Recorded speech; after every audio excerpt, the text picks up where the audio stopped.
At least juice ಕುಡಿಬೋದಾ ಅಂತ ಕೇಳ್ತಾ ಇರ್ತಾರೆ. ಸೊ ಜ್ಯೂಸ್ ಕುಡಿಯೋದನ್ನು ಸಹ ಏನಾಗೋಗ್ಬಿಡುತ್ತೆ, ಇಟ್ಸ್ ಫ್ರೂಟ್ಸ್ ಎಲ್ಲ ಬಂದು ಇಟ್ಸ್ ಅ ಕಂಪ್ಲೀಟ್ ಪ್ರಾಡಕ್ಟ್. ಅದು ಫ್ರೂಟ್ನ ನೀವು ಹಣ್ಣುಗಳನ್ನು ಸಂಪೂರ್ಣವಾಗಿ ನೀವು ತಗೊಳ್ಬೇಕು. ಆವಾಗಲೇ ನಿಮಗೆ ಸಿಗುವಂತಹ ಅದು ಪೌಷ್ಟಿಕಾಂಶಗಳು ಮತ್ತು ಅದರಲ್ಲಿರುವಂತಹ ಅಂಶಗಳು ನಿಮ್ಮ ದೇಹಕ್ಕೆ ತಲುಪುವಂಥದ್ದು. ನೀವು ಬರೀ ಅದ್ರಲ್ಲಿ ಒಂದಷ್ಟು ಅಂಶಗಳನ್ನು ಮಾತ್ರ ತೊಗೊಂಡು ಇನ್ನು ಮಿಕ್ಕಿದ್ದೆಲ್ಲ ಹಾಗೆ ಬಿಡ್ತು ಅಂದರೆ ಅದ್ರಲ್ಲಿ ನಮಗೇನು ಅಂಥ ಪ್ರಯೋಜನ ಸಿಗಲ್ಲ ಅಂತ, ನಮಗೆ ಇನ್ನೂ ಅಡ್ಡ ಪರಿಣಾಮಗಳು ಮಾಡುವಂತಹ ಸಂಭವಗಳು ಹೆಚ್ಚಾಗಿರುತ್ತೆ ಅಂತ. ಹಣ್ಣಿನ ಜ್ಯೂಸ್ಗಳು ನೀವು ನೋಡಿ, ಒಂದು ಹಣ್ಣನ್ನು ತಿನ್ನೋಕ್ಕೆ ನಮಗೆ 5ರಿಂದ 10 ನಿಮಿಷ ಬೇಕಾಗ್ಬೋದು, 1-2 ಪೀಸ್. ಅದೇ ಹಣ್ಣನ್ನು ನಾವು ಜ್ಯೂಸ್ ಮಾಡಬೇಕು ಅಂತ ಮಾಡಿದ್ರೆ ನಿಮ್ಗೆ ಎಷ್ಟು, ಒಂದು 2-3 ಗುಟಕಲ್ಲೇ ಮುಗಿಸ್ಬಿಡ್ಬೋದು. ನಾವು 5ರಿಂದ 10 ನಿಮಿಷ ತಿನ್ನುವಂಥ ಹಣ್ಣನ್ನು 2-3 ಗುಟಕಲ್ಲೇ ತಿಂದ್ಬಿಡ್ಬೋದು. ಮತ್ತು ಏನಾಗುತ್ತೆ, ಅದು ಗ್ಲೂಕೋಸ್, ಅದೇನು ಸಕ್ಕರೆ ಅಂಶ ಏನಿರುತ್ತೆ ಅದು ಡೈರೆಕ್ಟಾಗಿ ಸ್ಪೈಕ್ ಆಗೋಗ್ಬಿಡುತ್ತೆ ಅಂತ. ಅದು ಪದೇ ಹಿಂಗೆ ಸ್ಪೈಕ್ ಆಗ್ತಾರೆ, ಇನ್ನೂ ನಿಮಗೆ ಅಡ್ಡ ಪರಿಣಾಮ, ನಿಮ್ಮ ಡಯಾಬಿಟೀಸ್ ಎಲ್ಲ ಬರುವಂಥ ಸಂಭವ ಹೆಚ್ಚಾಗಿರುತ್ತೆ ಅಂತ ಹೇಳುವಂಥದ್ದು.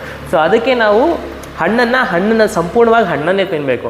ಅದನ್ನು ತಿರ್ಗಾ ಅದ್ರ ಒಳಗಡೆ ಇರುವಂಥ ಒಂದಷ್ಟು ಅಂಶಗಳಲ್ಲಿ ಮಾತ್ರ ನಾನು ತೊಗೊಳ್ತೀನಿ, ಮಿಕ್ಕಿದೆಲ್ಲ ಹಾಗೆ ಬಿಡ್ತೀನಿ ಅಂದರೆ ಸೊ ಅದನ್ನು ಒಳ್ಳೆಯದಲ್ಲ. ಮತ್ತು ಅದೇನೇನು ಸಿಗುತ್ತೆ, ಆ ತಿರುಳೆಲ್ಲ ಇರುತ್ತಲ್ಲ, ಅದು ಇಟ್ಸ್ ಕಾಂಪ್ಲೆಕ್ಸ್ ಕಾರ್ಬೋಹೈಡ್ರೇಟ್ಸ್ ಅಂತೆಲ್ಲ ಹೇಳ್ತೀವಿ. ಸೊ ಅದೇನು ಮಾಡುತ್ತೆ, ನಿಮ್ಮ ಕರಳುಗಳನ್ನೆಲ್ಲ ಶುದ್ಧೀಕರಣ ಮಾಡೋದಕ್ಕೂ ಸಹಾಯ ಮಾಡುತ್ತೆ. ನಮ್ಮ ಮೋಷನ್ನು ಇದೆಲ್ಲನೂ ಕರೆಕ್ಟ್ ಮಾಡ್ಕೊಳ್ಳೋಕ್ಕೆ ಹೆಲ್ಪ್ ಮಾಡುತ್ತೆ. ಮತ್ತು ಗಟ್ನೆಲ್ಲ ಚೆನ್ನಾಗಿ ಆರೋಗ್ಯಪೂರ್ಣವಾಗಿ ಇಟ್ಕೊಳ್ಳೋದಕ್ಕೆ ಸಹಾಯ ಮಾಡುತ್ತೆ. ಅದಕ್ಕೆ ಆ ತಿರುಳು ಸಹ ಬಹಳ ಮುಖ್ಯ ಆಗಿರುತ್ತೆ. ನಾವು ಹಣ್ಣಿನ ರೀತಿಯೇ ತಿನ್ನಬೇಕು.